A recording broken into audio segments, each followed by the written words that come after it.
এই যে নিরপার তো উপরে রয়েছে, আমাদের ফিডব্যাকটা এখন কিন্তু ডাউন হয়ে আছে, কিন্তু এই অবস্থায় কিন্তু আমাদের ফিডব্যাক কিন্তু আপ হয়ে থাকার কথা, ঠিক না? আমাদের এই অবস্থায় ফিডব্যাকটা আপ হয়ে থাকার কথা। আমরা যখন নিডল বার ডাউন করতেছি তখন কিন্তু ফিডব্যাকটা আপ হয়ে গেছে, অর্থাৎ এটা হচ্ছে আমাদের সম্পূর্ণ একটা রং এবং কি একটা মানে এটা ঘুরাচ্ছি, সেক্ষেত্রে আমাদের কিন্তু ফিডব্যাকটা উপরে আর নিচে উঠতেছে। হ্যাঁ, এটা কিন্তু যে মুভমেন্ট করবে সে মুভমেন্টটা কিন্তু করতেছে না। হ্যাঁ, এটা কিভাবে করব? এবার অনেক সময় এমনও হতে পারে যে আপনার ফিডব্যাক নিচে নেমে থাকবে আর উপরে উঠবে না, আপনি যতই এটা ঘুরান ফিডব্যাক উপরে উঠবে না।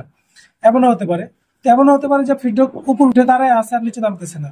যদি এই ধরনের সমস্যাগুলো হয় তখন সেক্ষেত্রে আমরা এটা খুব ঝামেলার একটা কাজ। এটা যদি একবার টাইমিং আউট হয়ে যায়, ভিতরে যে বলটা আছে সে বলটা খুঁজে বাড়ি করাটা খুব কষ্ট হয়ে যায়। তারপরে আমি আপনাদেরকে দেখাবো। আজকে আমরা পার্সোনাল সুইং মেশিনের যে সেমিনারটা করতেছি সেই সেমিনারের 19 নম্বর পার্ট। আজকে আমরা খুব ইম্পর্টেন্ট একটা বিষয় নিয়ে আলোচনা করবো, সেটা হচ্ছে আমাদের ফিডব্যাকের ক্যাম্পেইন।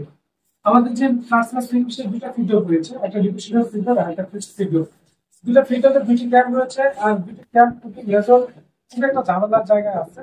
সেই ঝামেলার জায়গায় কিভাবে আমরা বাইর করবো, কিভাবে আমরা একটা টাইমটা একইভাবে করবো, এই ফিডব্যাকের ক্যাম্পটা যদি ঠিক না থাকে তাহলে সেক্ষেত্রে আমাদের যে ফেব্রিক্স সেই ফেব্রিক্স একইভাবে সামনে টানবে না, আর ক্লিপ আসবে, সামনে যে কুচি পড়বে এবং বিভিন্ন ধরনের সমস্যা করতে পারবে। তো আমরা সেটাই সমাধান করবো। সেটা সমাধান করার জন্য সেটা এখন আমরা একটু সামনে আসি। আগে আমরা দেখে নেই যে আমাদের যে সমস্যাটা সেটা হচ্ছে আমরা আমাদের মেশিনের সঠিক রোটেশনে আমরা ঘুরাচ্ছি, যে আমরা আমাদের পুরো রোটেশনটা ঘুরাচ্ছি, সেক্ষেত্রে আমাদের কিন্তু ফিডব্যাকটা উপরে আর নিচে উঠতেছে। হ্যাঁ, এটা কিন্তু যে মুভমেন্ট করবে সে মুভমেন্টটা কিন্তু করতেছে না। হ্যাঁ, এটা কিভাবে করব? এবার অনেক সময় এমনও হতে পারে যে আপনার ফিডব্যাক নিচে নেমে থাকবে আর উপরে উঠবে না, আপনি যতই এটা ঘুরান ফিডব্যাক উপরে উঠবে না। এমনও হতে পারে। তো এমনও হতে পারে যে ফিডব্যাক উপর উঠে দাঁড়ায় আছে আর নিচে নামতেছে না। যদি এই ধরনের সমস্যাগুলো হয় তখন সেক্ষেত্রে আমরা কিভাবে সমাধান করব? এবং ফিডব্যাকের যে মুভমেন্টটা রয়েছে, যেমন আমাদের লিডার বারটা উপরে রয়েছে, এই যে লিডার বারটা উপরে রয়েছে, আমাদের ফিডব্যাকটা এখন কিন্তু ডাউন হয়ে আছে, কিন্তু এই অবস্থায় কিন্তু আমাদের ফিডব্যাক কিন্তু আপ হয়ে থাকার কথা, ঠিক না? আমাদের এই অবস্থায় ফিডব্যাকটা আপ হয়ে থাকার কথা। আমরা যখন নিডল বার ডাউন করতেছি তখন কিন্তু ফিডব্যাকটা আপ হয়ে গেছে, অর্থাৎ এটা হচ্ছে আমাদের সম্পূর্ণ একটা রং এবং কি একটা মানে ভুল। এই সিস্টেমে তো আমাদের মেশিন চলবেই না, আরো বরঞ্চ নিডল বানবে। নিডল যখন ডাউন থাকবে, প্লেটের নিচে থাকবে, তখন ফিডব্যাক কোনোভাবেই উপরে উঠবে না। আর আমাদের নিডল বার যখন আপ হবে তখন সেক্ষেত্রে ফিডব্যাক উপরে থাকবে। কিন্তু এখানে এটা কাজটা করতে সম্পূর্ণ উল্টো। যদি এরকম হয় তবে সেক্ষেত্রে কিভাবে আপনারা সমাধান করবেন? এক সমস্যা হচ্ছে আমাদের যে মুভমেন্ট, যে ফিডব্যাকটা যে ঘুরবে, সামনে যায় নিচে নামবে, আবার নিচে থেকে উপর উঠবে, আবার নিচে নামবে, সেটা কিন্তু এভাবে কাজ করতেছে না। আর একটা সমস্যা হচ্ছে আমরা নিডল বার ডাউন করে রাখছি, ফিডব্যাক আপ হয়ে গেছে, আবার নিডল বার যখন আপ করছি ফিডব্যাক ডাউন হয়ে আছে। তো এই সমস্যার সমাধানের জন্য আমাদেরকে যে কাজটি করতে হবে, এই মেশিনের এই কাভারটি খুলে নিতে হবে। তো আমরা এর আগের পর্বতে দেখাইছিলাম যে কিভাবে আপনারা মেশিনের জয়েন্ট কানেক্টিং বা বেল্ট টাইমিং এর কাজ টাইমিংটা করবেন, সেই ভিডিওতে দেখাইছিলাম। এবং কি মেশিনের ওয়াই স্কেল, এক্স স্কেল, তারপর নিডল টাইমিং, লোপার টাইমিং, অনেক গুরুত্বপূর্ণ বিষয়গুলো আমরা এই সেমিনার গুলাতে করতেছি। আমাদের পার্ট এখন চলতেছে 19 নম্বর পার্ট। 19 নম্বর পার্টে আমরা এখন ফিডব্যাকের ক্যাম্প টাইমিং দেখবো। ফিডব্যাকের ক্যাম্প টাইমিং দেখার জন্য আমাদেরকে এখানে একটি কাভার থাকবে, এই যে এরকম ঢাকা থাকবে, এরকম ঢাকা থাকবে। আমরা এটাকে খুলে নিব। খুলে নেওয়ার পরে এই যে এখানে আমরা এই যে অয়েল লাইনের নিচে এই যে এখানে দুইটা কানেক্টিং রয়েছে, এই যে দুইটা কানেক্টিং, একটা কানেক্টিং হচ্ছে আমাদের এই যে এটা, আর একটা কানেক্টিং হচ্ছে আমাদের এই যে এটা। এখানে একটা ক্যাম রয়েছে আর এটার মধ্যে আরেকটা ক্যাম রয়েছে, সেই ক্যামটা হচ্ছে আমাদের এই যে কানেক্টিং, সেই কানেক্টিংটা আমাদের খুলতে হবে। এখানে 4 মিলি এলকি স্ক্রু রয়েছে, আমরা এই 4 মিলি এলকি স্ক্রুটাকে লুজ করে খুলে নিব। এখানে একটা স্ক্রু রয়েছে, এটা একটু ধরে, আর এই পাশে একটা স্ক্রু রয়েছে। যেহেতু আমাদের কানেক্টিং এর মুখটা খুলতে হবে,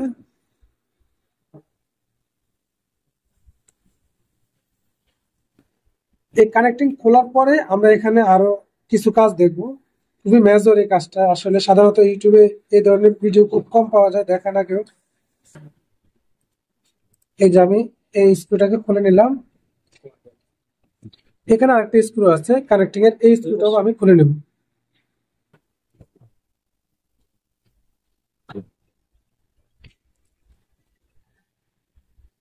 এই দুটো স্ক্রু খুলে নেওয়ার পরে এখন আমাদের যে কাজটা করতে হবে, এখানে আমাদের একটা শোন বা সিমটা দিয়ে এভাবে ধরে এটাকে আউট করে নিয়ে আসতে হবে।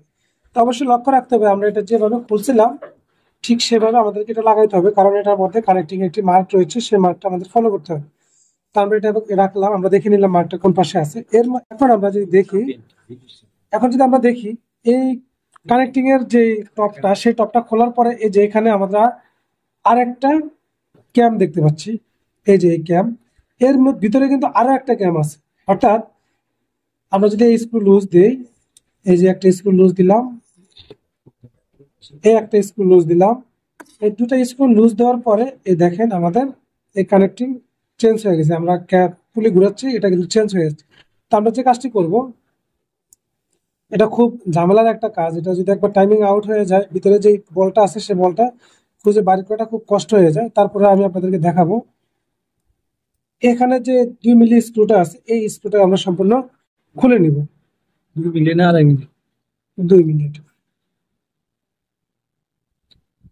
অবশ্যই এখানে একটি ম্যাগনেট ব্যবহার করতে হবে যাতে স্ক্রুটা খুলে না পড়ে যায়। আমরা এটা রাখলাম, রাখার পরে আমরা ফার্স্ট স্ক্রুটা খুলে নিলাম। এই যে ক্যামের কানেক্টিং এর ভিতরে যে ক্যামটা রয়েছে, সেই ক্যামের ফার্স্ট স্ক্রুটা আমরা খুলে নিলাম। এ দেখেন, এই ফার্স্ট স্ক্রুটা খুলে নিলাম। এখন আমার দায়িত্ব হচ্ছে, কাজটা হচ্ছে এই বলটাকে ধরতে হবে এইভাবে হাত দিয়ে, আর এই পাশে ডান হাত দিয়ে আমাকে এই মেশিনের রোটেশন পুরোটাকে ঘুরাতে হবে।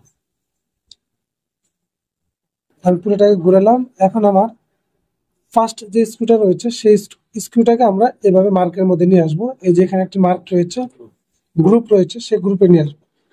গ্রুপে এনে আমরা এখন ওই এলকিটাকে, গ্রুপটা দেখা যায় কিনা? দেখা যায় ভিডিওতে স্পষ্ট। এই যে দেখা যায়। হ্যাঁ বস। এই যে এখন দেখা যায়। হ্যাঁ এই যে এটা হচ্ছে গ্রুপ, এটা হচ্ছে গ্রুপ Shape. আউট। তা আমাদেরকে যে কাজ করতে হবে, এটা হচ্ছে মেন শেপের গ্রুপ। হ্যাঁ, ভিতরে যে মেন শেপটা, সেই মেন শেপের গ্রুপ। এখন আমরা এই দেখেন, এটা কিন্তু সামনে এবং ডানে বামে যাচ্ছে। তো আমরা কি কাজ করব, এটা এই গ্রুপের মাঝখানে রাখবো। এদিকেও নেবো না, এদিকেও নেবো না, এটা সম্পূর্ণ ডান পাশে থাকবে এবং মাঝখানে থাকবে। এই অবস্থায় আমরা যে কাজটি করবো, স্ক্রুটাকে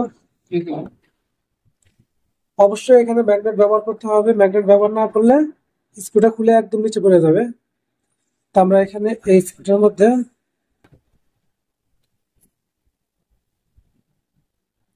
এভাবে রাখবো।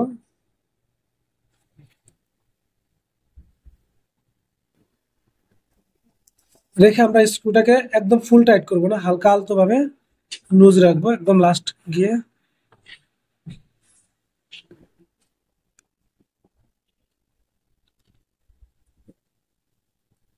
এই এটাকে আমরা মার্কের মধ্যে হালকা একটু লুজ দিয়ে আমরা এই দিয়ে গ্রুপ থেকে লাড়াচাড়া দেখবো যে আমাদের গ্রুপে একুরেট ভাবে পড়ছে কিনা। হ্যাঁ, একটু একটু করে টাইট দিব, একটু একটু করে গ্রুপে ফেলাবো।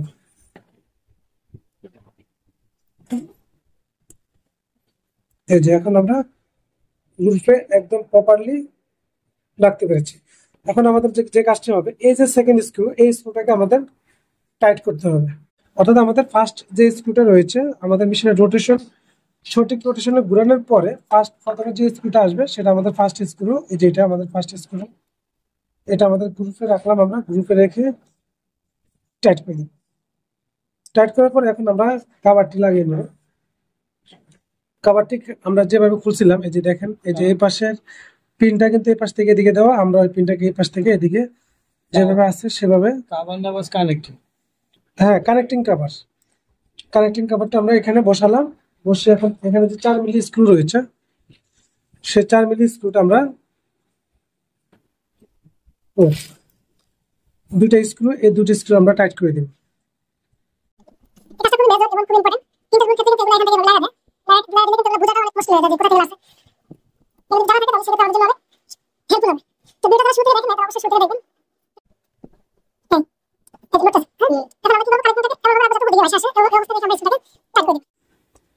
এই একটা স্ক্রু, এই একটা স্ক্রু, দুটো স্ক্রু ফুল টাইট করে দিব। এই স্ক্রু তার কোনো টাইমিং নেই।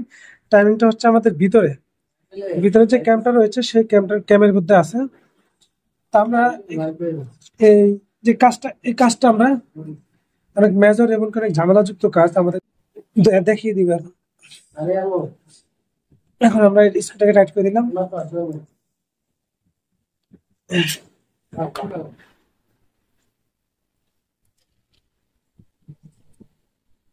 এই যে এখন আবার কি হলো, এই দেখেন আমার নিডল বার আপ হয়েছে, নিডল বার আপ হয়ে গেছে, কিন্তু ফিডব্যাকও আপ হয়েছে। নিডল বার ডাউন, ফিডব্যাক ডাউন, কিন্তু ফিডব্যাক টানতেছে না, মুভিং করতেছে। মুভমেন্ট করতেছে না। এখন এই মুভমেন্টটা করতে হলে আমাদেরকে এই ক্যামটা ঠিক করতে হবে। আমরা নিডল বার ডাউন হাফ যে উল্টাপাল্টা ছিল সেটা ঠিক করে দিলাম এই ক্যাম থেকে। হ্যাঁ, আর এখন আমরা সেটা আমরা বুঝতে পারছি যে কিভাবে মানে এটা ক্যামটা করতে হয়। আর এখন আমরা যে কাজটি করব, এই ফিডব্যাকের ক্যামটা টেবিং করবো, অর্থাৎ যে টানটা আছে সেই টানটা যেহেতু কাজ করতেছে না সেটা কাজ করাবো। কাজ করার জন্য আমরা এটার মধ্যে আসবো।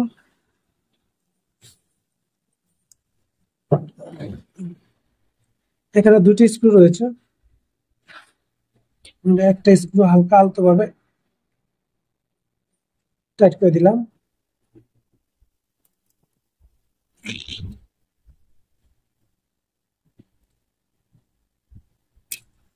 টাইট করার পরে এই যে এখানে এটা হচ্ছে আমাদের ফার্স্ট স্ক্রু, অটোমেটিকলি ফার্স্ট স্ক্রুটা চলে আসছে। আমরা এটাকে যদি একটু লুজ দিই, দেখেন আউট হয়ে গেছে। সেক্ষেত্রে কি করতে হবে, আমরা এটাকে হালকা আলতো দেখি একটু। এই যে এখানে এখানে যে স্ক্রুটা আছে, এটা আমাদের যেহেতু ফার্স্ট স্ক্রু, আমাদের রোটেশন হিসাবে আমরা যদি ঘুরাই তাহলে আমাদের প্রথম যে স্ক্রুটা আসবে সেটা আমাদের ফার্স্ট স্ক্রু। এখন এই ফার্স্ট স্ক্রু আমাদের কি করতে হবে, মার্কে রাখতে হবে। এই স্ক্রুর ভিতরে কিন্তু একটা মার্ক রয়েছে বা গ্রুপ রয়েছে, সেই গ্রুপে রাখতে হবে। এখন আমরা যদি এই গ্রুপে রাখি সেটা কিভাবে রাখবো, এটা রাখার জন্য আমাদেরকে এখান থেকে একটু আলতো ভাবে লাগতে হবে। এই যে এটা কিন্তু এখনো আসতেছে না, একটু কিন্তু অটোমেটিক চলে আসছিল। বস এখানে স্কুটি একটা না দুইটা, একটা খোলা আছে ফাঁকা, এই যে এটা। মানে রোটেশন ঘোরাতে ঘোরাতে আর মার্কে চলে আসবে। দেখার জন্য এই যে মার্কের কাছাকাছি আছি আমরা এখন। এই যে অর্ধেক মার্ক দেখা যায়, দেখাবে অর্ধেক মার্ক দেখা যায়, অর্থাৎ আমাদের শেপটা একটু সেটি তো উপরে না।